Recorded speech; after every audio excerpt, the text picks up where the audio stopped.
Oh, Yeah. So nice. I just got Jen's attention because she was asking me, hey, how's your real estate business? Because as some of you know, I transitioned back into selling real estate. And I was just saying, yeah, I've got a big $2.5 million listing coming, and her eyes popped out. We're just It's a big starting to money. get the pictures done and everything like that. So excited for that. Excited Where's for that. the listing? Is it Stouffville Uh, area? Markham area. Yeah, Nice.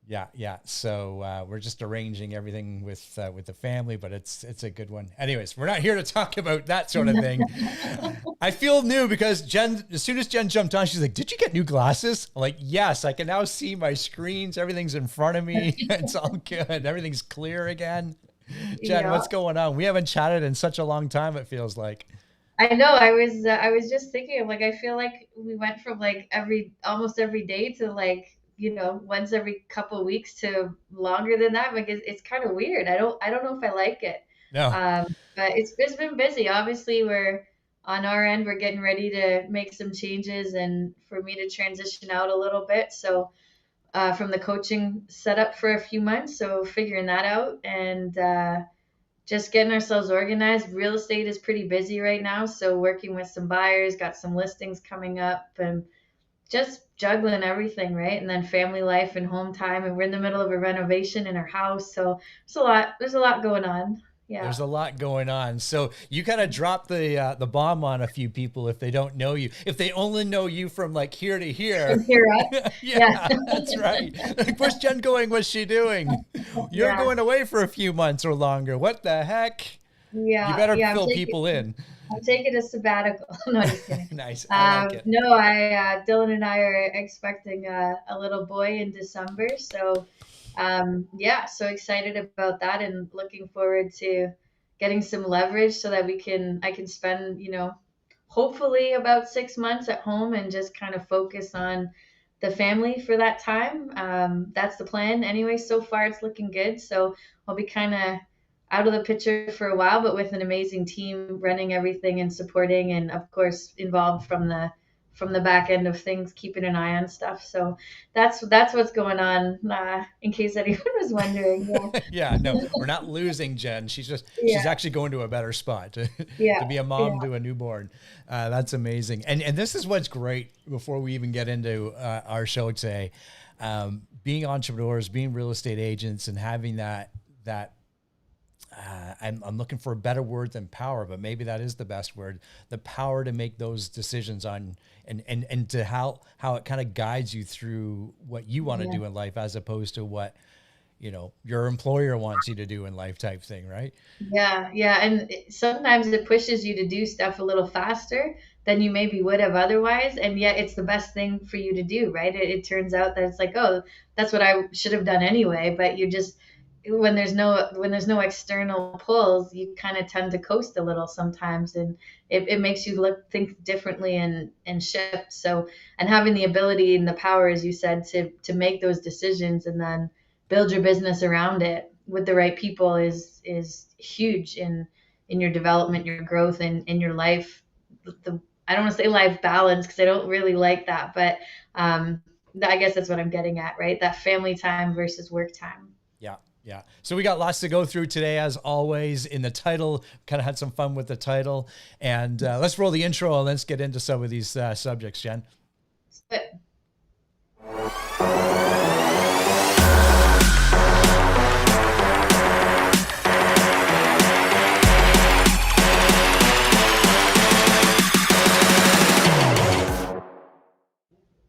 So we got a few things that we're chatting about today, and one of which is, should we buy new or resale? Kind of I was going to say the $1 million question, but it's starting to become much more than the $1 million question, right? yeah, And then yeah. what else we got? We've got, our interest rates going to go up, and what does that look like for the scope of the real estate market?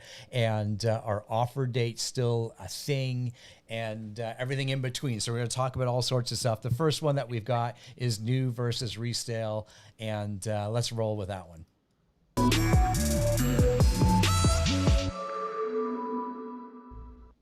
Okay, so I love, as people are watching, post in the comments, have you ever bought a brand new home, whether it's for yourself Mm, or for your clients? And because as real estate agents, and here's maybe the hidden secret, Jen, I don't know, but new home builds, there's probably what, 75% of them, would you say, from our terminology, cooperate with real estate agents. So we can bring our client to a new home building site and have them purchase a home through that builder, and we can help and guide them through that. But I'd love to see in the yeah, comments, have if you've bought a brand new home. I have.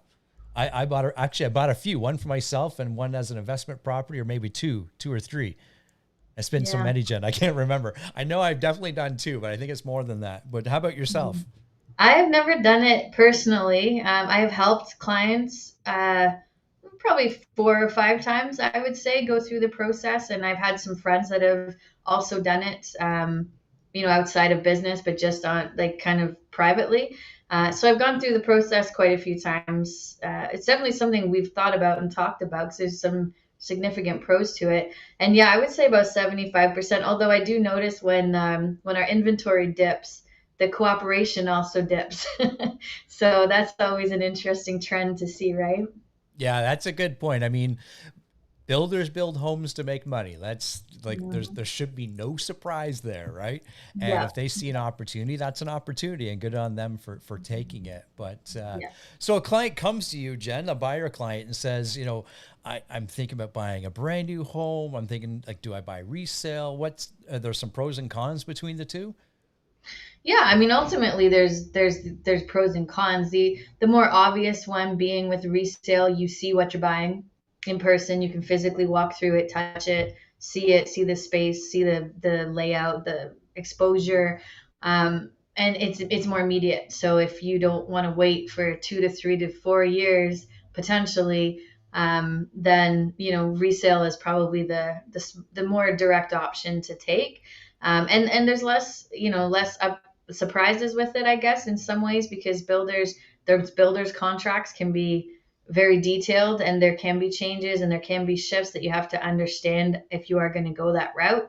That being said, on the new side, it generally, spreads out your deposit structure a little bit longer. So if you don't have your down payment fully saved up right now to close in 60 days or 90 days, or even before that to get lending, then it gives you buffer time to collect those funds. And you can sometimes take advantage of the growth of the market, that you buy it at today's price, and when you take possession, your property has inflated significantly. Usually, at least in our markets in the GTA, that's pretty common. That's why we see a lot of people closing and then selling, or selling on assignment. So there's pros and cons to both options. It ultimately depends on what you're looking for, and what your timeline is. And then the bigger conversation that I'd throw back to you, Gary, is what if the market changes in between purchase and close, or what if the lending changes from the bank's perspective between purchase and close? With a 2 to 3 year buffer, there's higher risk for that, obviously, right? So what would that mean, and how would that impact your purchase? Yeah, absolutely. There's lots of elements and lots of moving parts, like you Mhm. said, on both sides.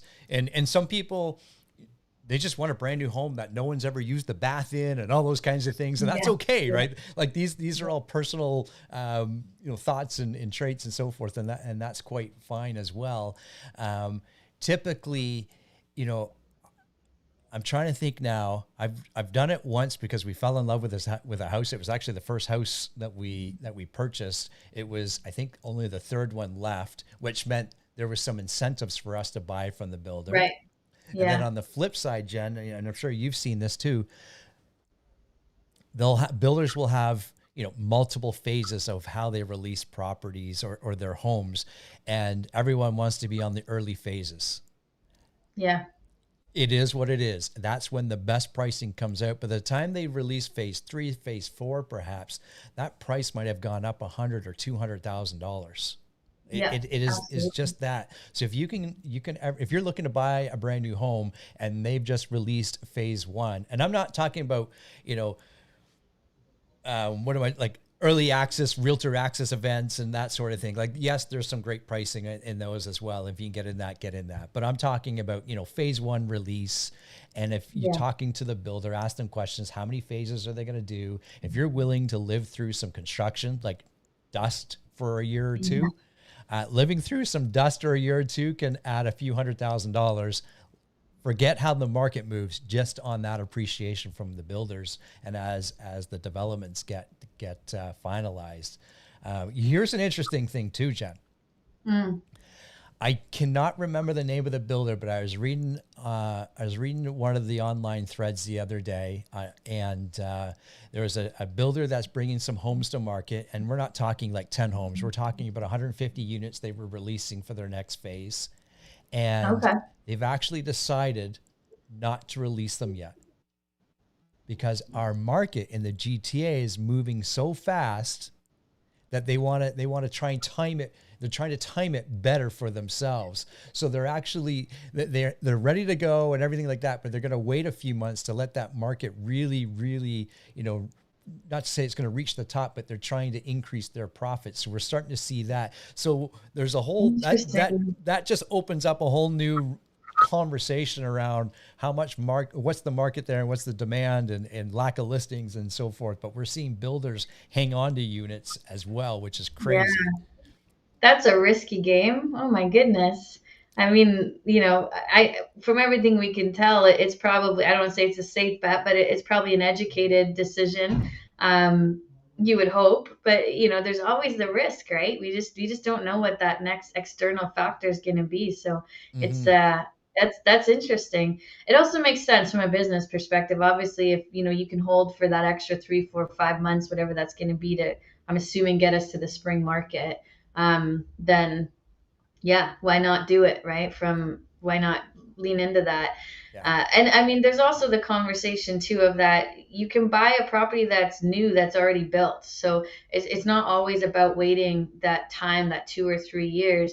There's always those final properties, as you said, the end of a phase or the model home or whatever that is that builders will ultimately sell towards the end, or will be the end of phase one when they've started on phase two and they're just trying to kind of clear those out, so you'll be able to buy it and close in 45 days or 60 days. So you can kind of find your middle ground. It's just you're limited to the options of what happens to be out there in that window. If you still want new, but you don't want to wait the longer development time.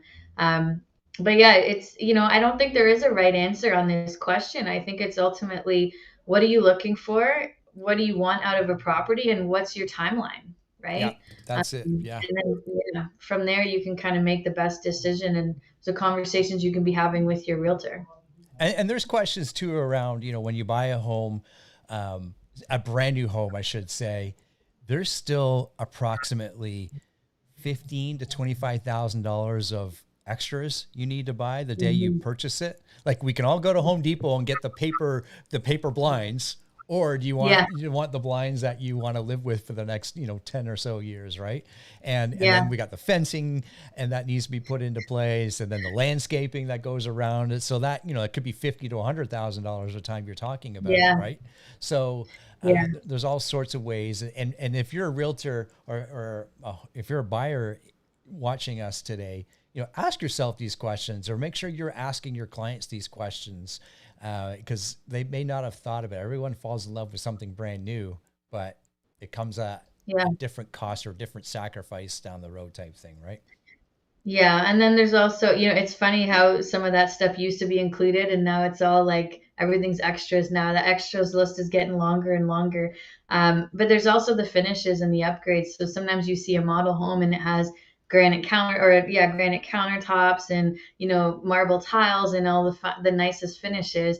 And make sure you're checking those contracts and understanding like what's the base that's included and what are upgrades, because they don't always come with all of those nice shiny finishes, and a lot of people don't think to ask those questions or aren't advised of that up front, right? So then those added costs add up as well.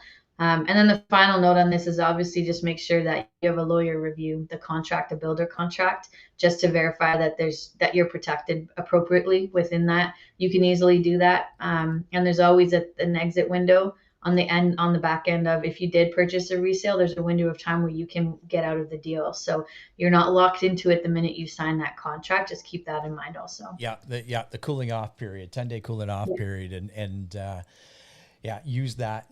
Make sure you understand, because there's always, it's not hidden costs because they're in the contract, but there are Mhm. some, development charges and so forth that get passed on to the buyer, and sometimes those aren't defined to the penny what they are. It could be Mhm. at a later date that'll be determined. So, and making sure that they're capped is really important. Anyways, lots of good stuff. And in fact, tomorrow, Jen, I'm letting the cat out of the bag a little bit. If you're a Keller Williams agent, we're going to be launching something new, in a sense, where we're going to have direct access to pre-construction inventory, from condos to single-family homes, townhouses, and we've got Nice. some training coming up in November on how to sell and market new construction or pre-construction to your clients. So you'll hear it tomorrow I for the love first time, though. that. Yes, I love that. Yeah, yeah. Very good. Okay, let's move on. Let's move on.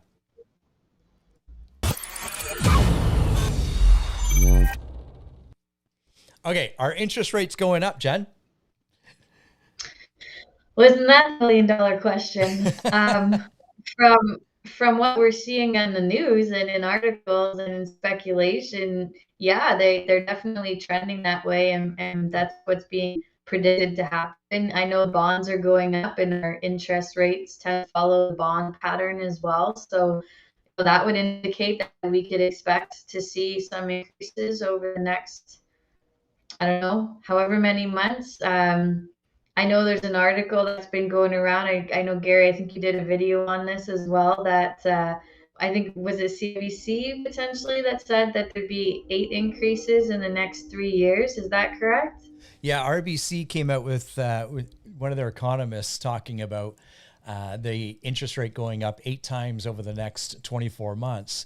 And what I did in that video, and we'll do it here too, is okay, well, what does that mean?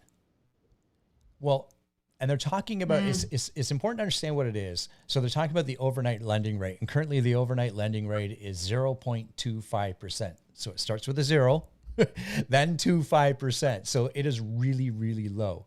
And they're talking about it going up 8 times, a 1/4% each time.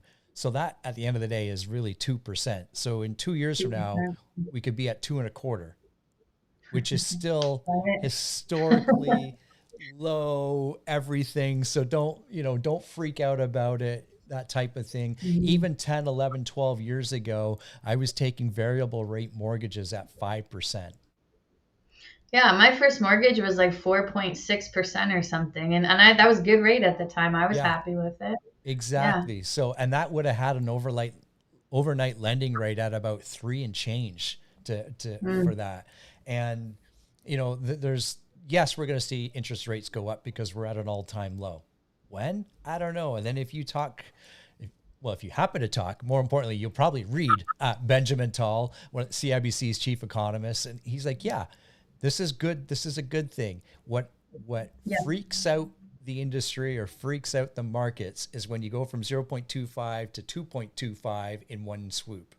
That's not going to happen. He's Yes. talking about having that little hit here, a little more the next time, a little more the next time, and just kind of ease our way into it. And that's what we'll probably see. Yeah. And I mean, ultimately, it's a good thing, right? I mean, I know for buyers, they want the lowest rate possible, and I understand that. But economically speaking, and in regard to inflation and things like that, it is a positive thing. It has a lot of positive impacts on our market as a whole. So, if you're getting lending at 2.25 or 2.5 or even 3%, that's what your borrowing costs are for the money, the amount of money we're being lent at our current prices. That's like, I take that money all day long and go invest it and do other things with it. It's still a great return on your investment, and it's minimal cost, right? So yeah, I think the biggest thing to watch out for here are the headlines and the, as we call it, the clickbait that we're going to start seeing a lot of, based around fear usually. Just make sure you're staying educated from the right sources on what it ultimately means for the market, for real estate, for your business, and for your investments. Yeah, absolutely, absolutely. And Jen, you kind of nailed on it. Like the inflation is at a high, higher than it's been in a long time. They were talking about 4%, 4.5%. Now it looks like they're talking about 5%. Here's the thing: if inflation is rising higher than your local interest rates, you actually have free money. Which Mhm. means it it's cheaper to borrow money today than it is tomorrow. Or another way to look at it, everyone uses gas, so I won't use gas. It's cheaper to go buy a bag of milk today than it will be tomorrow because inflation is going up, right? Your dollar goes farther today. So Yeah. don't and make sure you understand what I'm saying. Don't go out and leverage yourself to the hills, but just understand that there's an opportunity here that if you have equity in one of your investments, um, leverage that into something because that market's going up faster than what your interest rate would be, Yeah. which is fantastic. And other people talk about, well, do I take variable rate? Do I take a fixed? And you can kind of when rates are kind of like this, about to start moving again, you can kind of inflation proof your interest rate or your interest payment, and take a variable rate today because it Mhm. is going to be cheaper than your fixed rate. But that difference of what it's going to be, for argument's sake, let's just say your mortgage payment is $2,000 a month on a variable rate, but it was going to be $2,200 a month on a Right. fixed rate. Either take that extra $200 and keep paying down your mortgage. Some people like that conservative approach, or use that $200 a month and put it into a savings account. So when interest rates do go up, your variable rate does go up, you have it and you can lock in that rate. So there's different ways to look at it, right? Yeah. Yeah. Yeah. Absolutely. And I think the key with the variable rate is just keeping an eye on it, right? When's the right time to get in? And what is that like? How do you win this, right? And as long as you're proactive about it, like you said, then there's no right answer because ultimately they're insanely cheap. So, it works either way. Yeah, absolutely. We Is my lost you a little internet bit cutting in there. and out over there? Because I feel like, Yeah, it's yeah, coming and yeah, it's going. getting a little spotty over here. But It's the interest yeah, rates are going okay. up. It That's should why. hopefully come back in a second. Okay, Yeah, moving on. yeah.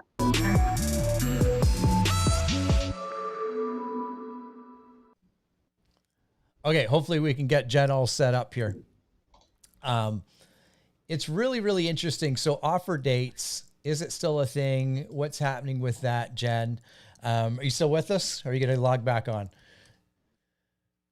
Anyway, she might come back on. We'll watch out for her.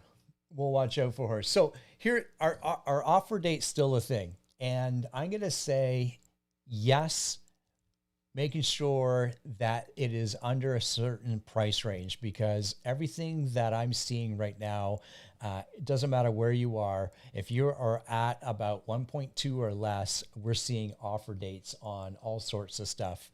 And not only are we seeing offer dates, but we're seeing multiple offers come in, and we're looking at not just two or three offers, but we're looking at 5, 6, 7, 8 offers, and it is there are still a lot of buyers compared to what the inventory levels are. I'm sure as that price range moves higher, um, we're seeing less and less offers on those types of properties. But anything from 1.2 in the GTA or less, you should be strategizing around offer date and receiving multiple offers. I know in my experience with some of our buyers, that's what we're seeing. As we get into the higher priced homes, we're seeing less and less of that, obviously. Although at the end of the day, when a home's priced right and marketed well, you will always have multiple interests, which in turn is multiple offers. So if you're watching today, I'd love to know what you guys are seeing in the multiple offers, and kind of get some feedback there. But definitely in the York Region area, your entry level homes up to that sweet spot always will receive multiple offers at this moment. It'll be interesting as we get into, you know, let's face it, we're more than halfway. We're almost into November, which is, people start typically getting ready for Christmas. And we're going to see, I think, a flurry of activity in the early part of November. And I think that's going to continue into December as well. We'll see a little bit of a lull, obviously, over the holidays. And come January, you're going to have all the people that didn't feel like listing their home in the summer, then saw the flurry of activity, but couldn't move fast enough to get their home listed in the fall. I think we're going to see a lot more activity come in January as well. And that's going to, I think Jen's just jumping back on the line with us. Jen, you with us? A Yes, sort of there. There we go. little bit better. Yeah, I was just saying, are the offer dates still a thing? I was talking about, and I'd love to get your opinion on this. They are definitely a thing under a certain price range. And I kind of came out with about a 1.2 in York region for that. At least that's what I'm seeing. What are you guys seeing? Yeah, we're seeing something similar. Definitely seeing offer dates be most impactful or have the biggest result in those like 899, 999 entry point, with then the sale price coming on top of that. I have seen in the last week or two some offer dates fail, which has been an interesting thing. However, I think realistically, if we're to really look at the market, it was the strategy of the pricing that caused the fail versus the actual strategy itself. And I'm showing a house this afternoon that has a 1.7 list price, and they have an offer date. Now they're listed at market value roughly, but they just have a date set in place. So we're starting to see that transition a little bit as well, like list at market value, but have a set date for any interested parties. So I think there is a bit of a trend, as you said, anything over that certain price point, three. I don't think the offer dates are landing as effectively there as they have been. But if you can list at 899 or 999 or 799, it's definitely going to work. So it's just about knowing your products and knowing the micro market that it's in, right? What's happening in that particular pocket and that price point specifically, because it's not a general blanket across the board anymore, for sure. Yeah, and knowing that niche market, or sorry, not the niche market, but that micro market where it's in, and what 899 might be the top end of your market, but what Jen's referring to there is what's your entry level and what's that sweet spot, because that's the market that's still on fire. And if Hmm. that entry level for you, like in Markham, for instance, a townhouse would start at about 1.2. As you get Right. to new market, it might be like 9 and change. So just understand what that micro market is for entry level. And I'm looking at homes right now at a million two, but a certain type of home with some land and some acreage, and they are you can't keep them. And No. it's interesting too. We're seeing, in the broker notes, offer date to be, for instance, October 27th, and it's been on the market now for 3-4 days. And then buyers are just not waiting around anymore, and they're allowing, or they're getting their preemptive offers in, and we're seeing Yeah. offer dates move all the time right now, Yeah. all the time. So Yeah. Yeah. when we're seeing that, and I talk with, I'm telling this out, I'm telling you this out of personal experience. As soon as that thing comes on the market, book a showing, book Yeah. it, Oh, yeah. because even if the showing is for 4 or 5 days out, at least you're going to get all the updates through Broker Bay of what's happening with that property. Yeah, exactly. There was one house came up on the market, I believe it was on Friday, and we had clients looking for that particular type of property, and within probably 8 hours, I would say that property was reviewing offers the next morning and was had a preemptive. I don't know if it's sold or not yet. It hasn't been updated, but otherwise yeah, it was kind of like it was like that, and it was a specific type of property in a good location that needed renovations, and we're starting to see those move a little bit more now because your investment goes a little further if you've got capital to do the renovations. Um, and then we're seeing the condo market start to pick up because everything else has just gotten so expensive. So, offer dates on condos are working very well at the moment as well because we have demand for that. So, it's all about what you're selling. But I agree with you. Those properties with a little bit of extra land are just flying right now. Like we're seeing prices that I'm floored by it. I'm just like, I can't believe that property got that. You know, you go. It's so funny. We're so used to it as realtors, and there's still always one or two deals where I'm like, really, like.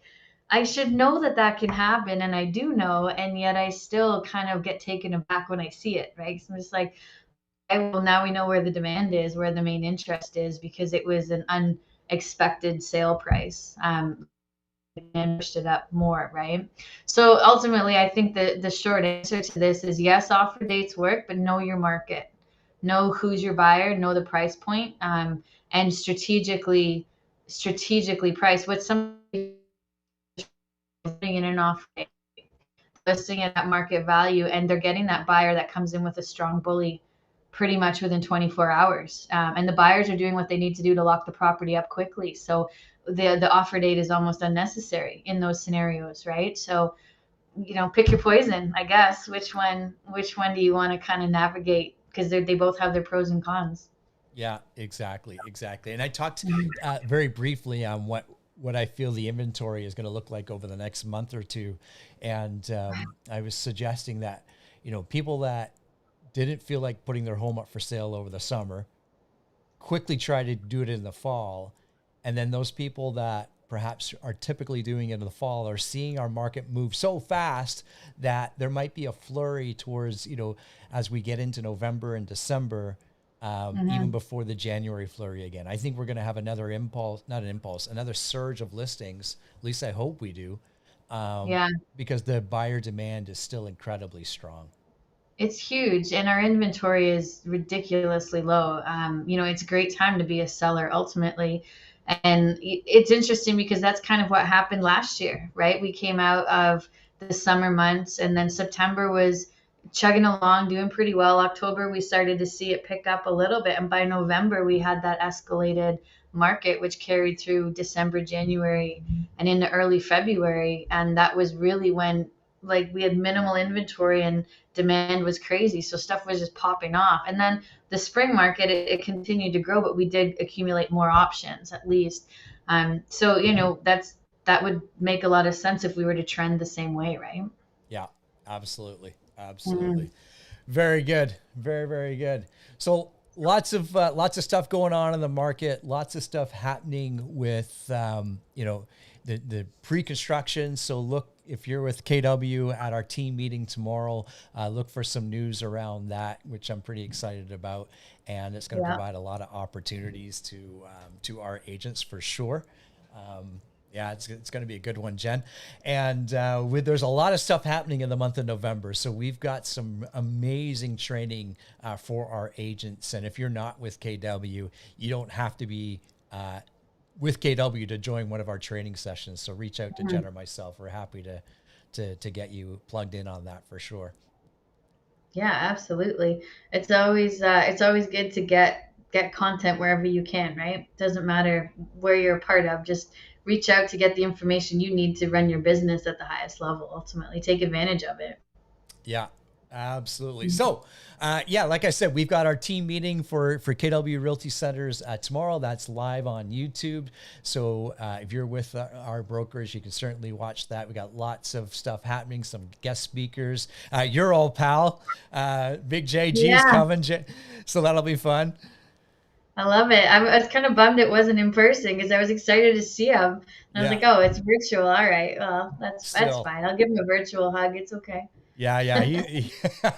His personality will come through the screen. Trust me. Yes, it will. Yes, it will. And his story is phenomenal. Like it's such a great story. So I haven't heard him do his full. I've never seen his full presentation. I know the kind of background of it, but I've never seen him do it in this type of setting. So I'm actually really excited to experience that and learn from it too because I know it's a great story. So Yeah, beautiful, beautiful. yeah, And yeah, so that's Jason Gavadzda, and we've also got Tim Bowden, Keller Williams Maps coach, and he's the leader of all of Maps coaching in Canada, and he's going to share with us the fundamentals of why creating wealth is important. And everyone has their own different background and understanding or thoughts on wealth, and some are positive and some are negative. And he's going to help break down some of those barriers. And that's in lieu of his presentation coming up in November. So he's going to give us a little oversight of what that looks like and what to expect. And of course, we got a lot of fun things planned for tomorrow's meeting. And watch out for the training calendar. It's jam packed full of stuff. So that's it for another show. For Jen Silbernagel, I'm Gary McGowan. Of course, you can always catch us on your podcast player of choice. And we'll see everybody on the next show. Bye for now. Bye, guys.